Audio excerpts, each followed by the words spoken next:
This broadcast is about the morality of God and what supposed contradiction. Sorry.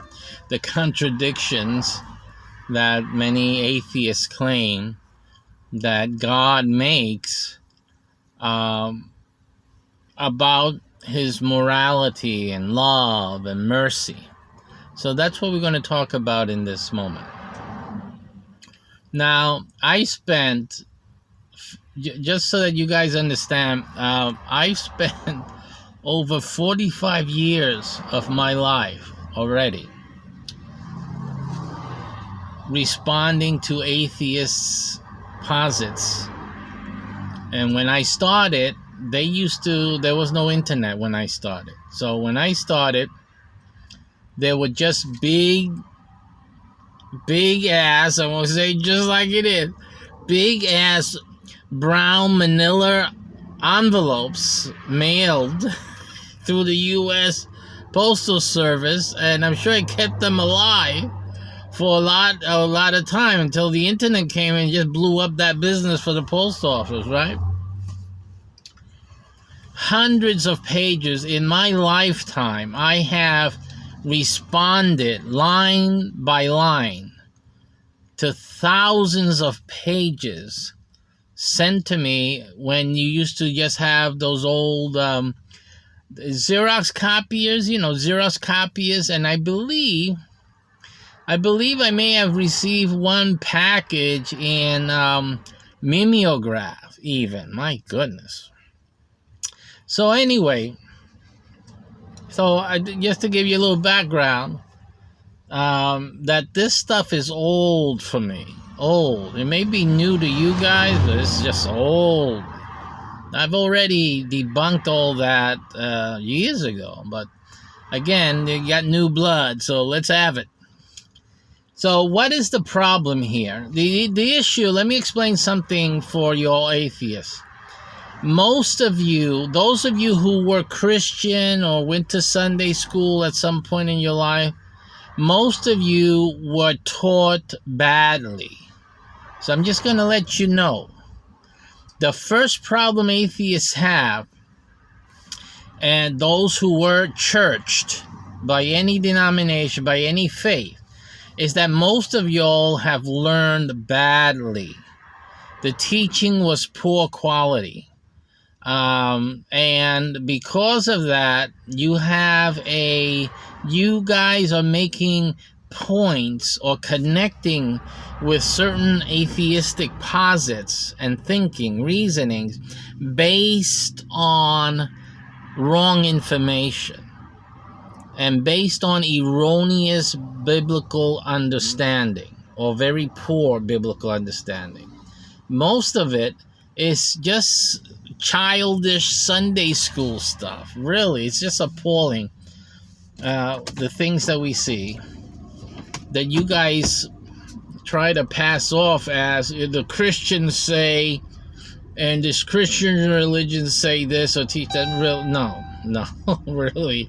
You maybe some Sunday school with some somebody they put there to teach y'all, which is like anyone that's been in the church is still breathing, they just put them up there. So you guys got some poor learning. So that's the first thing. So a lot of the premise, that means what comes before your great idea, this is it, they can't answer this. A lot of that is erred, ERR. It's a mistake. It's wrong because your understanding, your learning of the Christian truth, of biblical truth, is poor and in error. Okay, so that's the first thing. So when I come and I start teaching or responding to your posits, you have to understand that a lot of your questions are off base.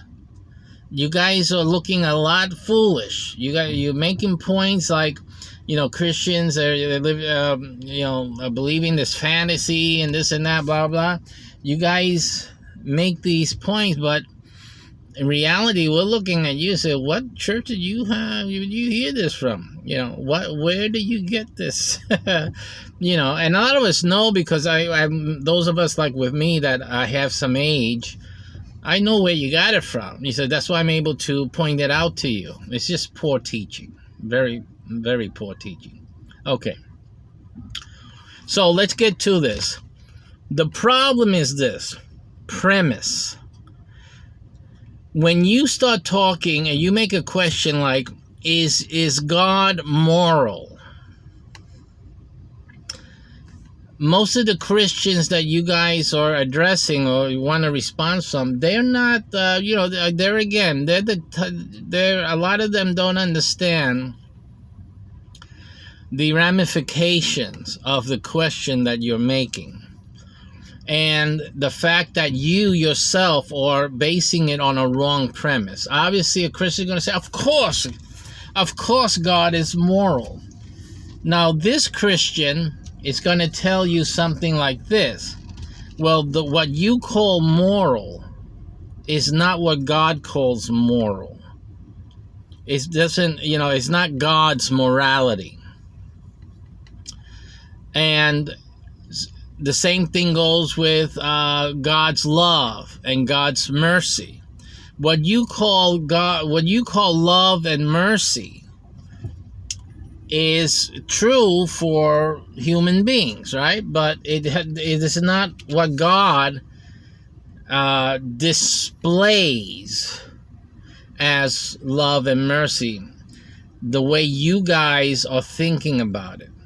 And I'm going to give you the explanation to that. In other words, you cannot be asking or making conclusions of God's morality based on our definition and consideration or our ideation of what moral looks like. Because you are not understanding that when God is telling us that we have to have mercy and that we need to be moral, is that ideal of morality that people have, you have to remember that that's based on human perspective. And when God is speaking and teaching through Scripture, it is making an appeal to human perspective. It isn't stating a matter of fact as to how God is dealing with the issue. All of it has to do with the way we deal with the issue. And then the question becomes, why should there be a difference? Well, because simply, on the face of it, we're not God. God is spirit. We are not. There's a basic difference. So obviously, there's going to be a difference, not a contradiction. A difference at times when God is speaking towards the human perspective, as opposed to making a statement of his divinity, of his state and his nature. So that is the issue that's at hand. And so you have to realize that morality, when you speak about morality, you can only talk about human morals, because that's the only relevance there is. You cannot put God into question. Well, his morality. Who are you? Who are we to judge God on some supposed morality as it applies to God? Which one of us would do? Because then you're making comparisons to humans. We're in a different situation. We're in a different situation.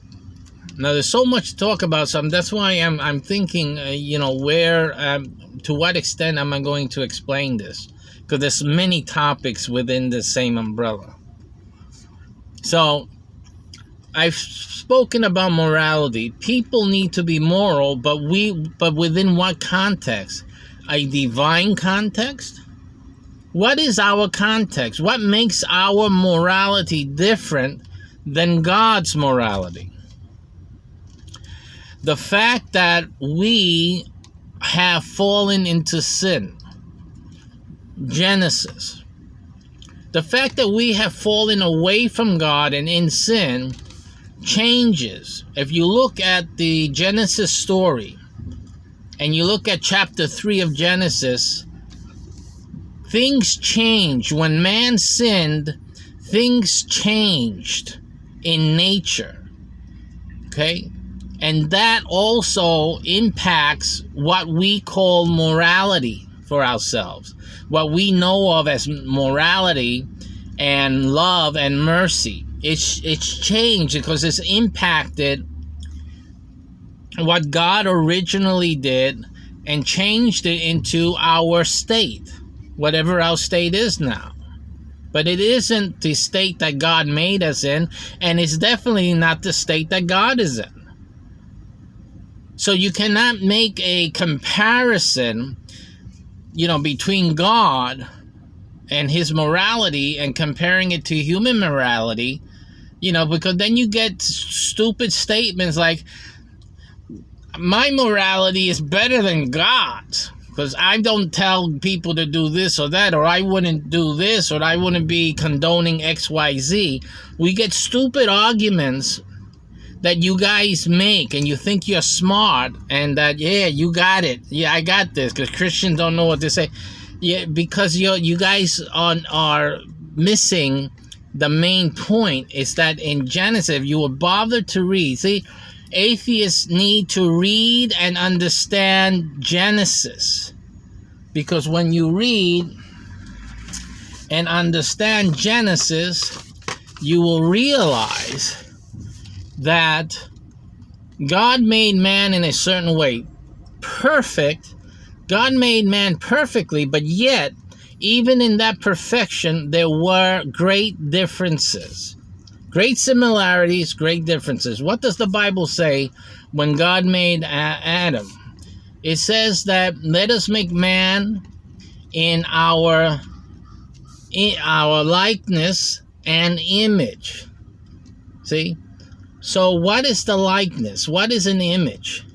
Right now you're watching me on this video, and you're watching an image of me. Now tell me, what hand am I waving now at you? It's on what side of your screen? Because a lot of people don't understand something. Some of you guys do, and I applaud you if you're able to catch this. See? Now, those of you that say that I'm moving on the right, you are not right. You are wrong. I'm actually moving the left hand. See? But it appears on your screen as the right. Right? So this is again, it depends, right? Because if the camera is set up, or this app is set up, right? Set up a certain way, it will show you that I'm using my left, and that you are seeing me on the left side, right? But on many television broadcasts, and if I was on the other computer, my regular broadcasting computer, you would see it flipped over. Perspective, of course, which I've been talking about for a long time. But if you were looking at a mirror, you can do this test yourself. Look at a mirror. When you look into a mirror, you're looking at your image. But the image is different than you in various aspects. And one of them is that it is flipped. When you raise your right hand in the image, it's the left hand of the image. And if you were raising your left hand, then the image would be raising its right hand. You know how it works, okay? Because sometimes it works on the cameras, the other times it does the flipping for you. All right, so that's the point. We're made in the image of God. We are not God ourselves. So the morality, our morality is a likeness, but it's not. And that was when we were perfect, by the way. Our morality is like God's morality, but that was before we fell into sin. Once man fell into sin, everything in nature, including man, changed significantly. So that deal is gone. You cannot compare human morality to God's morality. So that's number one, is right off the bat. No comparison involved. Because there are different prerogatives that God has that affects or that impacts what you would call morality, and what the Bible would refer to God's way of doing things and what God likes, etc., etc. So again, those are the considerations that you have to have. Secondly, you have to realize that when God said to Adam, don't eat of that tree, he also told him, the day you do, you shall surely die. Now I'm going to talk about mercy, because a lot of you guys say that God says that he's merciful, full of mercy and love, and then all the time he's then telling Israel to go kill all these people, kill them. The flood, he killed everybody on the earth. How can God be moral? How can God be loving? How can he be merciful? See? So that's what you guys are arguing. But what you're ignoring is something God said. God said that the day you eat of this tree, you shall surely die. Okay? Now, can you kill a dead man? If God is saying that we are all dead because Adam did eat of the tree, now we can have the argument if you're alive or dead. God says that you're dead. Again, whose definition are we going to go by? Man's definition of life and death, or God's definition of life and death? Who are we talking about? Who are we criticizing here? Because if you're going to talk about God, then you're going to have to use his definitions. It's not right that you adjudicate God and not use his own definitions as the creator of everything to adjudicate with, right? It wouldn't be fair. It's almost like in the United States, we have a right to be judged by our peers, right? But you're not giving God the same privilege, right? We can't. Because you're not going to be using God's word, but you're using your own determination, which is not right. Okay, and not fair. Now, you're not being fair, and you're not being moral, right? Okay. So, how is it then that God is going to be adjudicated because you believe that he's not being fair, or that he didn't say the truth, when, instead of realizing that God's definition of life and death is different than ours? Simple. And then you're saying, well, God is not merciful, because he sent all these people to die and all of that. Now I'm going to use your definition. Because if you were using your own definition for life and death, then if God was true to his word, you would be dead, according to your definition of life and death. He was supposed to kill you off. He was supposed to not allow you to live. Now tell me that God isn't merciful, that he's allowed the human race to continue, to exist. If not the way he created, in a different way, but existence. So at least, maybe, according to the Christian message, right? Maybe there's a chance to save them. Maybe there's a chance to redeem them. Maybe there's a chance to rescue as much as can believe and can come to believe to the faith, so they can be saved. At least if we can't save them all, then let's save those who would get on the boat, like Noah. Remember Noah? Those who would get into the boat.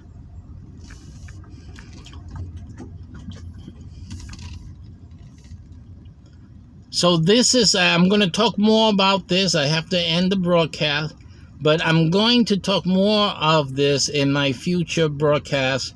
We're going to talk more about, is God moral? Is God loving? Is he merciful? But in this broadcast, you've already heard that if we were supposed to die in the Garden of Eden, and hey, are you breathing? Breathe.